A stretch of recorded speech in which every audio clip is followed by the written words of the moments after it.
बहुत बहुत हार्दिक स्वागत और अभिनंदन।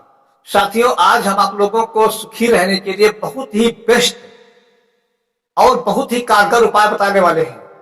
अक्सर लोग बहुत ही दुखी रहते हैं, परेशान रहते हैं, नाना प्रकार की समस्याओं में ग्रसित रहते हैं, मानसिक तनाव रहता है, टेंशन रहता है, जिंदगी नर्क जैसी हो जाती है, हुए भी जीवन सुखी रहता है, परेशान रहता है। ऐसी स्थिति में हम आपको जो बताएंगे वो शायद मैंने अभी किसी को बताया भी नहीं है, पहली बार, इसलिए हमारे वीडियो को पूरा अंत तक देखना। इससे जीवन ही स्वर्ग हो जाएगा। तो सुखी रहने के लिए सबसे बेस्ट उपाय, सबसे पहला मार्ग, सबसे पहली रास्ता, अपने मन के विचारों को पवित्र रखिए। जिसके मन के अंदर पवित्रता होती है, गलत और गंदे विचार नहीं होते हैं, वो हमेशा प्रसन्न रहता है। और जिसके अंदर गंदे विचार होंगे, दूषित विचार होंगे, वो कभी भी प्रसन्न नहीं रह पाएगा। दूसरी बात, कभी भी किसी को कष्ट देने की मत सोचना। वो पत्नी जो अपने पति को दुख देती है, झगड़े करती है, टेंशन करती है, तनाव करती रहती है, बात बात पे उलझती रहती है, वो पत्नी कभी भी जीवन में सुखी नहीं रह सकती। और जो पति अपनी पत्नी को दुख देता है, उसका सम्मान नहीं करता है, रिस्पेक्ट नहीं करता है, बात बात में उल्टे सीधे शब्द निकालता है, वो व्यक्ति जीवन भर सुखी नहीं रह सकता। खूब याद रखना। इसलिए अगर सुख चाहो तो थोड़ा अपने को चेंज करना पड़ेगा, इसके अलावा कोई उपाय नहीं। जो लड़का अपने माँ बाप को कष्ट देता है, उनका सम्मान नहीं करता है, अपमान करता है, तो माँ बाप को तकलीफ होती है, लेकिन वो थोड़े दिनों के लिए होती है, वो मर जाएंगे, चले जाएंगे। लेकिन यह आदत आपके जीवन को खराब कर देगी, आपके जीवन भर कांटे बनकर के आपके सामने आएगी, जीवन भर चुभेगी, जीवन भर दुख देगी, जीवन भर कष्ट देगी, परेशान करेगी। इसलिए कभी भी ऐसे शब्द मत निकालिए जिससे माँ बाप की आत्मा को ठेस पहुंचे। ऐसे कोई कर्म मत करिए जिससे माँ बाप की आत्मा को ठेस। वो सासू कभी भी जीवन में सुखी नहीं रह सकती है जो अपने बहू का सम्मान नहीं करती, बहू को उल्टे सीधे शब्द कहती है, अपनी लड़की से प्यार करती है और बहू को गैर समझती है, पराये घर का समझती है। ऐसी सासू जीवन भर रोते रोते उसकी जिंदगी कट जाती है। कभी भी जीवन में सुख और चैन नहीं मिल सकता। खूब याद रखना। अगर सुख चाहो तो अपने को चेंज कर लो।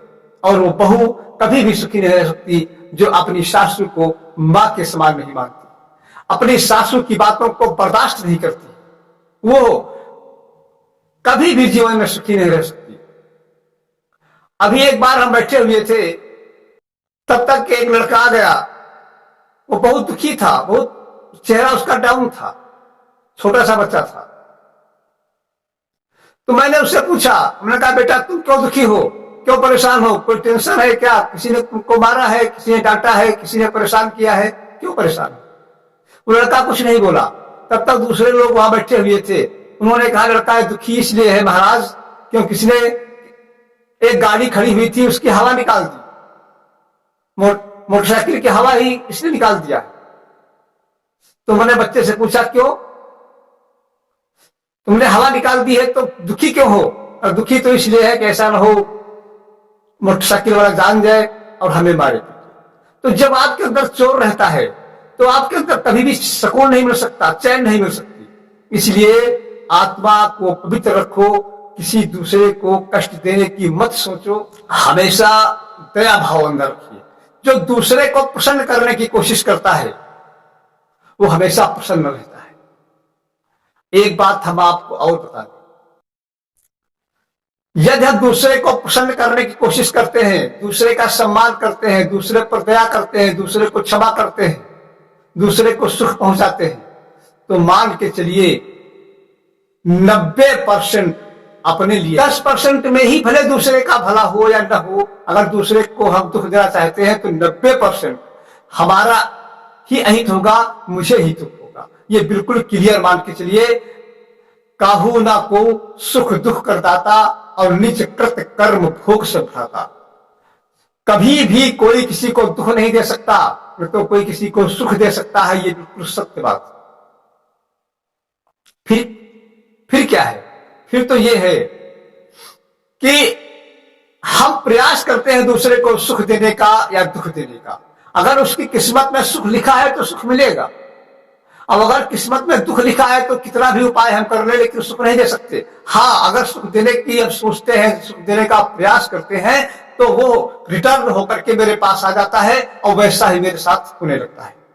अगर मैंने किसी को दुख देने की सोचा है, दुख देना चाहते हैं और अगर उसकी किस्मत में सुख लिखा है तो मैं दुख नहीं दे सकता, उसको सुख ही मिलेगा।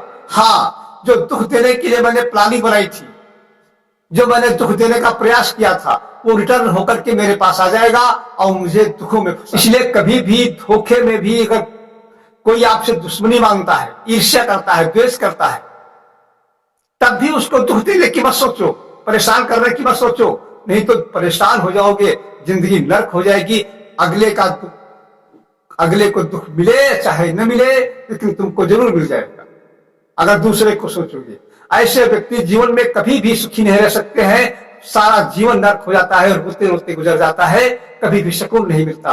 अगर जीवन में सुकून चाहो, अगर जीवन में सुख चाहो, अगर जीवन में शांति चाहो, तो हमेशा जो चीज चाहो वो दूसरे को देना शुरू कर दो। एक फार्मूला याद रखना, जो भी चाहो वो दूसरे को देना शुरू कर दो, वही रिटर्न होकर के आपके पास आ जाएगा। अगर दुख चाहते हो तो दूसरे को दुख देना शुरू कर दो। अगर चाहते हो कि सब लोग हमसे लड़ाई करें, झगड़े करें, तो दूसरे से लड़ाई झगड़ा किया करो, तुम्हारी बहुत बेइज्जती होगी, मरम्मत भी खूब कायदे से होगी। इसीलिए दूसरे को कभी भी दुख देने की मत सोचो, और जो सोचते हो कि अपने लिए, वही दूसरे को देना शुरू कर दो, वही तुम्हें मिल जाएगा। इन्हीं शब्दों के साथ मैं अपनी वाणी को विराम भी दे रहा हूं।